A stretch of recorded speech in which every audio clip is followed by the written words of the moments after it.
Good morning everyone, मैं Safari Ghoshal and आप देख रहे हैं आपका अपना channel Ghoshal Arya intensity of physics में आपका स्वागत है। And today I am going to discuss about the some important topics of fundamental units of life. Fundamental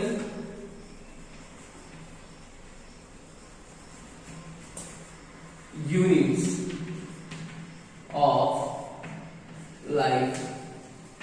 इस चैप्टर के कुछ इंपॉर्टेंट पॉइंट को आज और इंपॉर्टेंट टॉपिक को आज हम यहाँ पे इस वीडियो पे डिस्कस करने वाले हैं। सो क्या होगा वो इंपॉर्टेंट पॉइंट, एट फर्स्ट हम लोग शॉर्ट डिस्कशन देख लेते हैं कि उस इंपॉर्टेंट पॉइंट क्या होगा, इस पे कौन कौन से पॉइंट पे हम लोग इस वीडियो पे डिस्कस करने वाले हैं। तो फर्स्ट इस पॉइंट पे हम लोग डिस्कस करने वाले हैं cell theory. Second is that cell variation, and third one is that structure from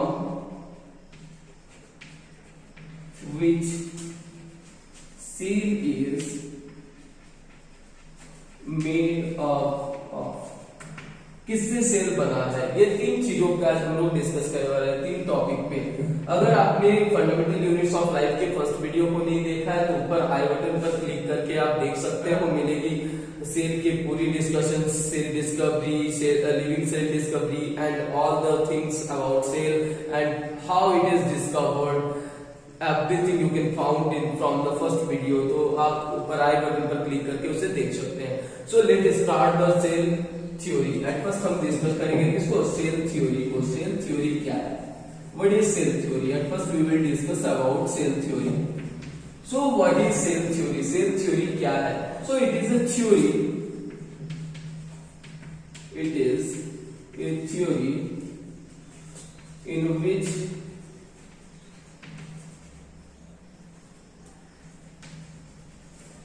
some postulate are described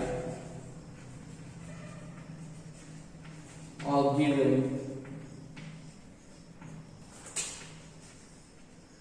about the knowledge of self।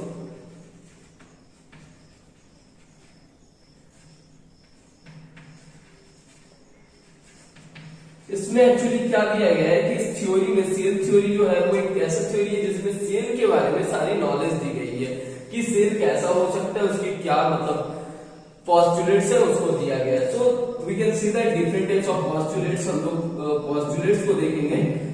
The cell theory have three postulates, three main postulate we can say. First one is that cell is the basic and fundamental units of life।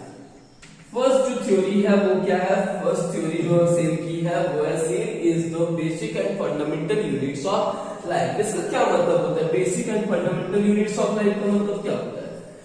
You know from the first video you can see the cell जो होती है वो basic unit होती है। It means that वो first unit we can say that एक organism से body बनने के लिए क्या क्या चाहिए होता है?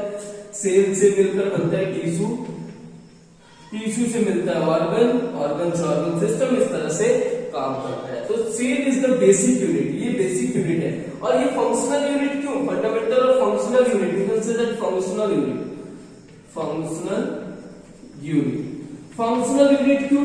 बिकॉज एक बॉडी, एक ऑब्जेक्ट या एक बॉडी किस तरह से बिहेव करेगी, ये कोई बॉडी है, कोई ऑब्जेक्ट है, ये किस तरह से बिहेव करेगी, ये डिपेंड करता है इसके सेल के बिहेवियर पे।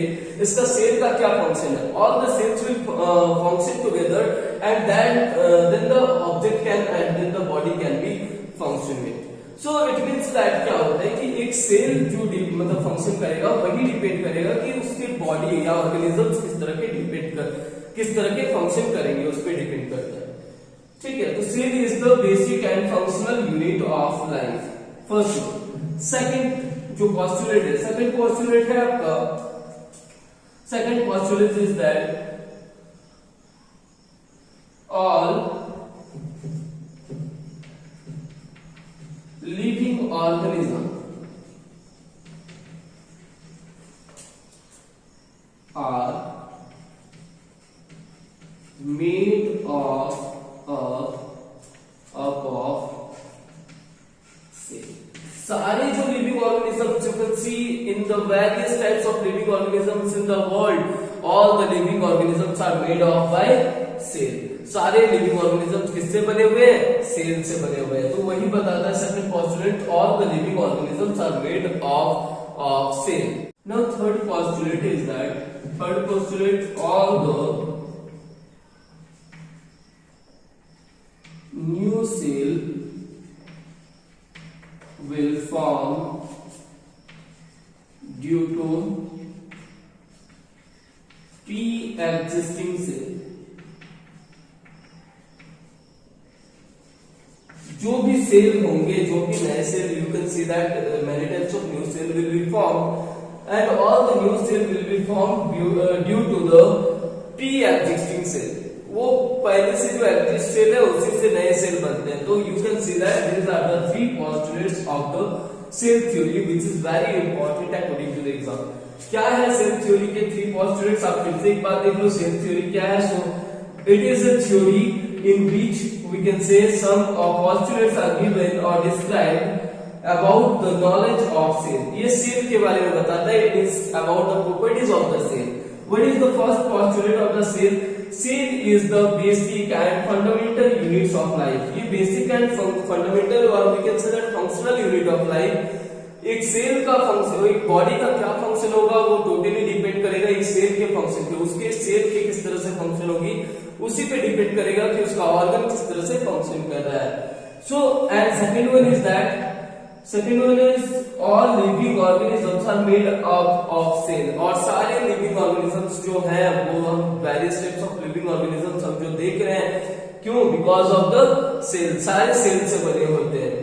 And all the new cell will form due to the pre existing cell. क्योंकि हर जो नया सेल होता है वो प्री एग्जिस्टिंग सेल से ही होता है, प्री एग्जिस्टिंग सेल से ही बनता है. तो ये था third three postulates about the cell theory. So now we will discuss about our second point which is cell variation. So cell variation, second point क्या था? Cell variation. Okay. और ये सेल वेरिएशन जो है ये तीन कैटेगरी में divided है. कितने कैटेगरी में? तीन कैटेगरी.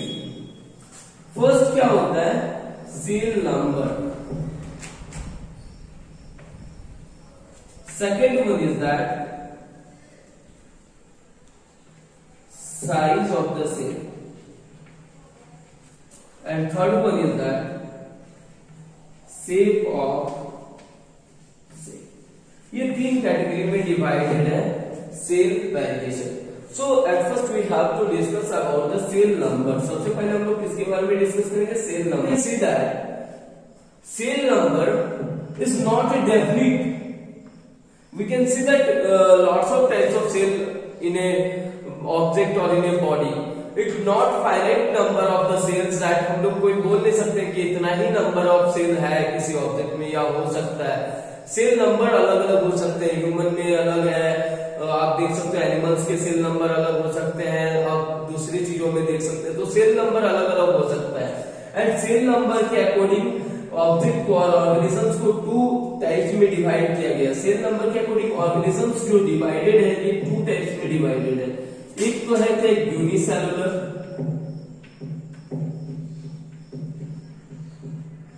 एंड एक क्या है? Multicellular. Okay, unicellular and multi cellular.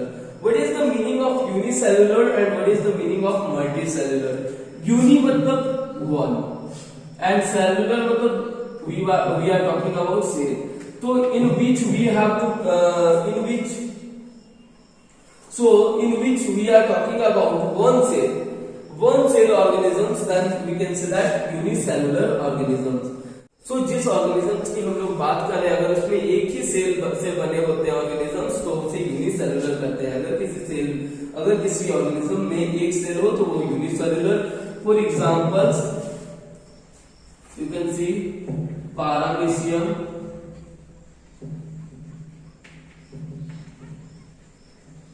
bacteria,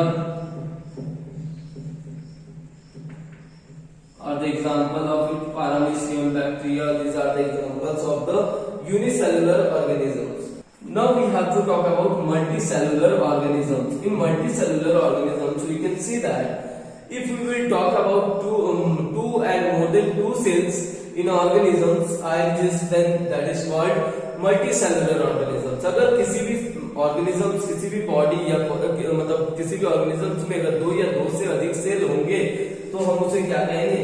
Multicellular organisms. And in multicellular organisms, you can see that two or more than two cells. दो या दो से अधिक सेल्स होंगे, देन हम क्या बोलेंगे उसको? Multi cellular organisms. इसके सबसे बड़ा एग्जांपल्स कौन है?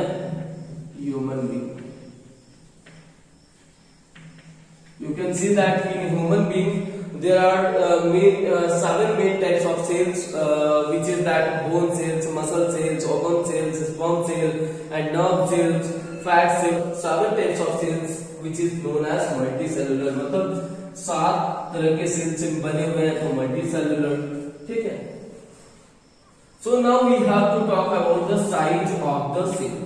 Second point of the cell variation is the size of the cell, and we have to know about the size of the cell. Size of the cell, it also can be varied. Size of the cell जो होती है वो भी vary कर सकती है, अलग अलग हो सकती है. It also can be vary. ये भी अलग अलग हो सकती है. doesn't means that कि एक ही टाइप के सेल्स का साइज होगा.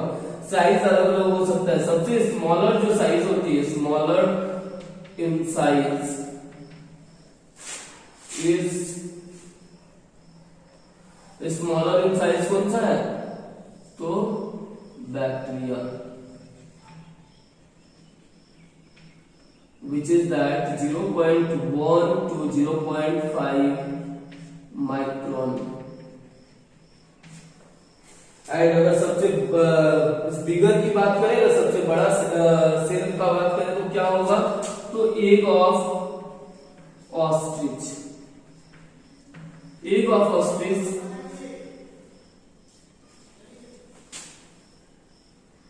जो होता है सबसे बड़ा सेल होता है. इसका साइज कुछ 177 टू 130 के अप्रोक्स, 133, 177 into 133 होता है. So this is the size of the cell. Now we have to know about the shape of the cell. Shape किस तरह का होगा?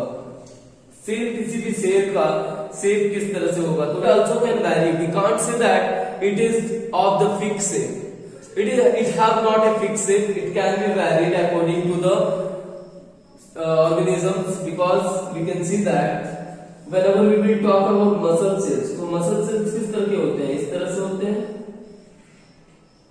इस तरह से होते हैं, और सारे मसल सेल्स आप इस तरह से देखते हैं. And whenever we will talk blood cells, then blood cells किस तरह से होते हैं? इस तरह से होते हैं. If we will talk about sperm cell, then sperm cell कैसे होते हैं? इस तरह से होते हैं. And whenever we will talk about the nerve cell, then you also can see that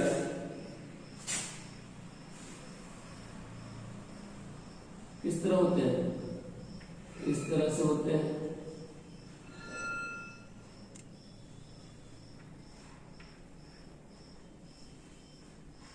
इस तरह से होते हैं नर्व सेल. तो आप देख सकते हो डिफरेंट टाइप्स ऑफ सेल्स जो है वो डिफरेंट टाइप के हो सकते हैं. तो shape of the cell can be very, ये अलग अलग हो सकते हैं. So this is the cell variation. Now we have to talk about the third point, which is the structure of cell from which it made of. Third point, the structure of cell.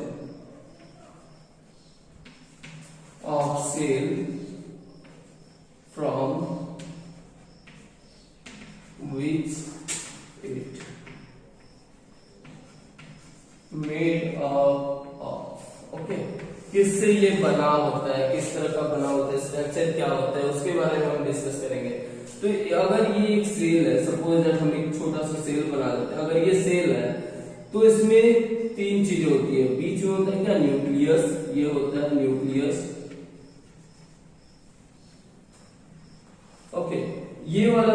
जो part होता है इसको बोलते हैं cell membrane, cell membrane. And इसके अंदर और एक पार्ट होती है उसको बोलते हैं साइटोप्लाज्म। ये 3 पार्ट होती है, 3 चीजों से मिलकर बना होता है एक सेल। तो एक सेल मेनली किस पार्ट में होते हैं, मेनली स्ट्रक्चर इसका क्या होता है, तो हम बोल सकते हैं एक सेल बना होता है सेल मेम्ब्रेन से। फर्स्ट होता है cell membrane, second one is that cytoplasm, and third one is that nucleus. So at first we have to discuss about the first point, which is that cell membrane. First हम लोग इसको describe करेंगे cell membrane क्या होता है। तो cell membrane, cell membrane, what is cell membrane? Anyone can say what is cell membrane? तो cell membrane क्या होती है? Cell membrane is the most important part of the cell. जिस तरह लाइफ में प्यार जरूरी होता है बट नॉट, अगर प्यार नहीं हो लाइफ में तो चल सकता है, लाइफ चल सकती है, बट क्या है, if you will talk about the cell membrane, importance about cell membrane, then it is very important. अगर सेल मेम्ब्रेन ना हो तो एक सेल का स्ट्रक्चर सेल हो ही नहीं सकता है। तो cell membrane is most important, ठीक है। तो ये सेल मेम्ब्रेन क्या होती है, what is the cell membrane? Cell membrane आप देख सकते हो ये वाला part, okay, and we can say that cell membrane is the outermost part of the cell.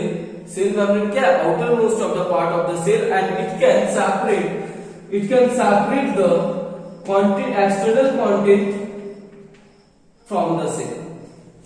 ये क्या करता है? एक्सटर्नल कंटेंट जो बाहर में जो चीजें होती है, फ्लूइड होती है, उन सब से इसको मतलब सेपरेट करता है, अलग करता है। तो हम लिख सकते हैं फर्स्ट पॉइंट क्या, सेल मेम्ब्रेन, जिसको प्लाज्मा मेम्ब्रेन भी बोलते हैं, ठीक है। Cell membrane is also known as plasma membrane.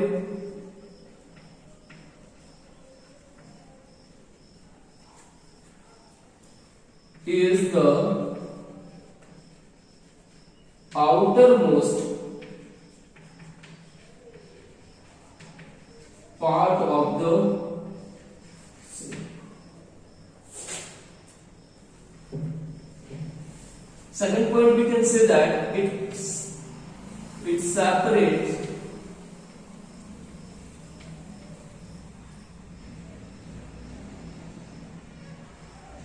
the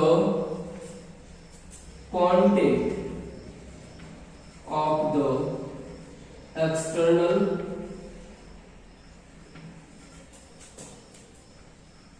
and internal part of the cell.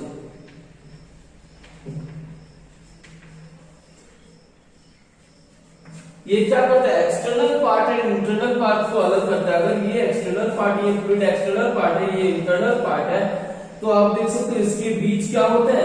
Cell membrane होता है।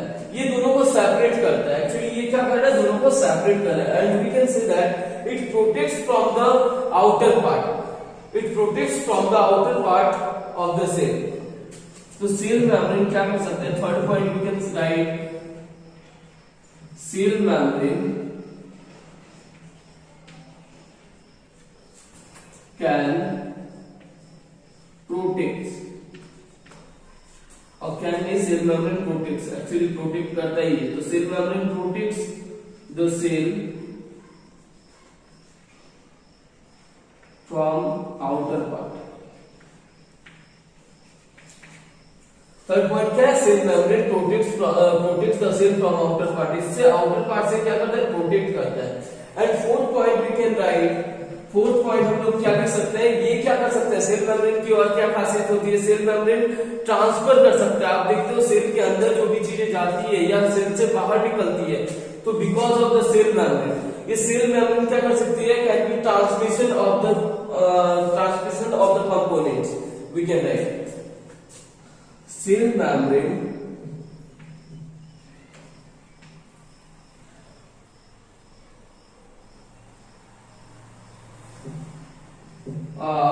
cell membrane permit to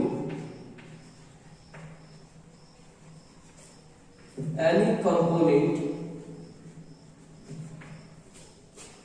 cell membrane permit to any component to enter and exit from the cell. ये cell membrane क्या करता है, inter and exit करने का जो होता है, किसी भी कंपोनेंट का इंटर होना या एग्जिट होना सेल से, ये कौन करता है, परमिशन कौन देता है, तो सेल मेम्ब्रेन परमिट करता है.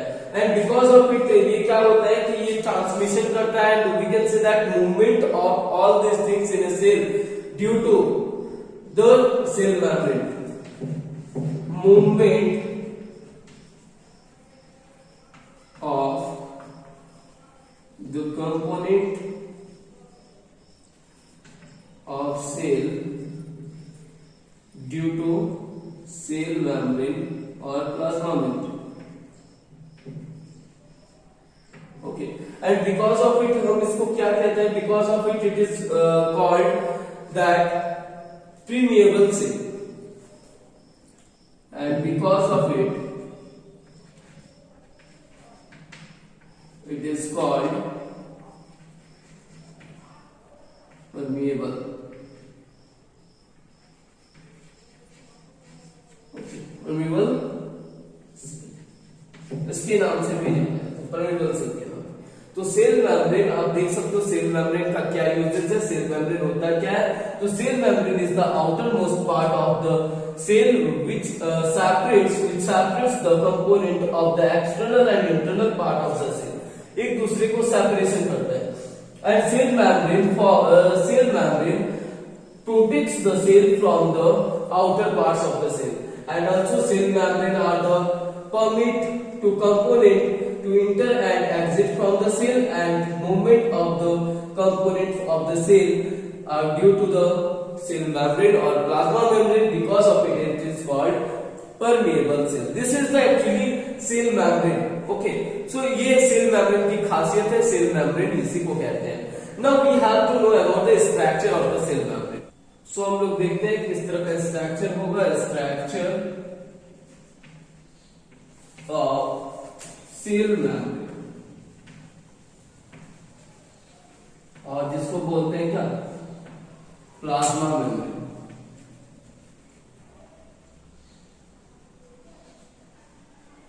प्लाज्मा मेम्ब्रेन, ये दो चीजें एक ही है, ठीक है, दोनों चीजें क्या है, एक ही चीज है.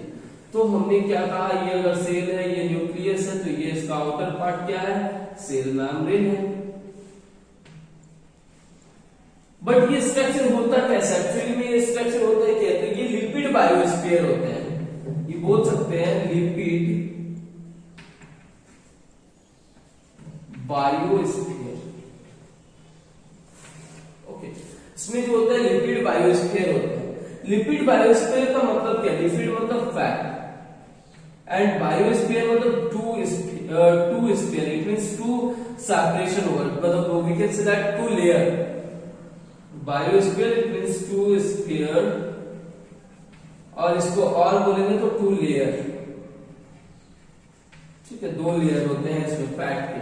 एंड साथ ही फॉस्फेट भी होते हैं, तो बोल सकते हैं मतलब फॉस्फेट लिपिड बायोस्फीयर, इसको फॉस्फेट लिपिड बायोस्फीयर के नाम से भी जाना जाता है, बिकॉज इसमें फॉस्फेट भी होता है. तो इसकी किस तरह का स्ट्रक्चर, ये स्ट्रक्चर किस तरह का होगा ये हम देखते हैं.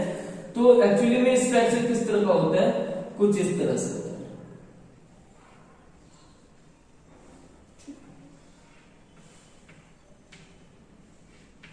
एक्चुअली में जो स्ट्रक्चर पाया जाता है सेल मेम्ब्रेन का, तो कुछ इस तरह से होता है, जिसमें ये वाला पार्ट क्या है, फॉस्फेट है, फॉस्फेट. और ये वाला पार्ट जो आप देख रहे हो ये क्या है, लिपिड है, फॉस्फेट एंड लिपिड. अगर एक सिंगल को हम उठा के ले लें, सिंगल को देखें तो किस तरह का होगा, ये इस तरह से होता है, एंड इस तरह से, इस तरह से, इस तरह से रहता है, जिसमें से ये क्या fat phosphate group, phosphate group, and ये क्या है, lipid group. Phosphate group and lipid group, and दोनों मिलकर क्या बनाते हैं, phospholipid group, phospholipid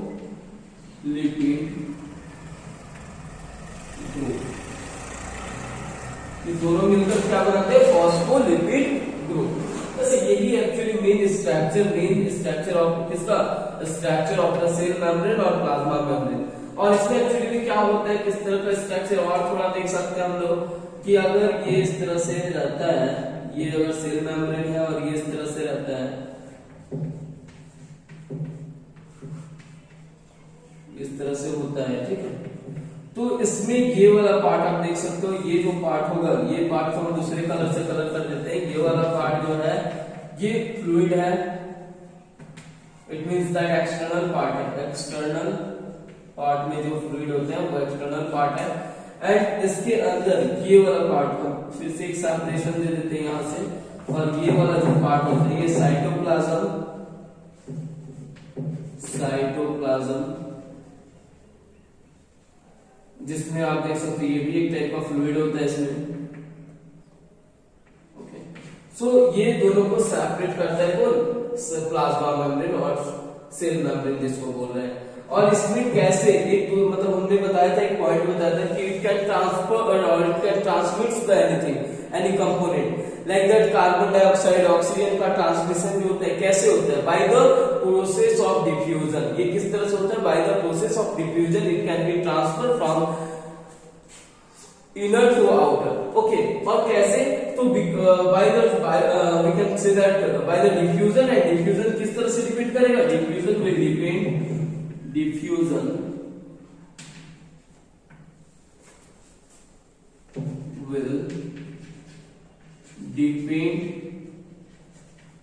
on the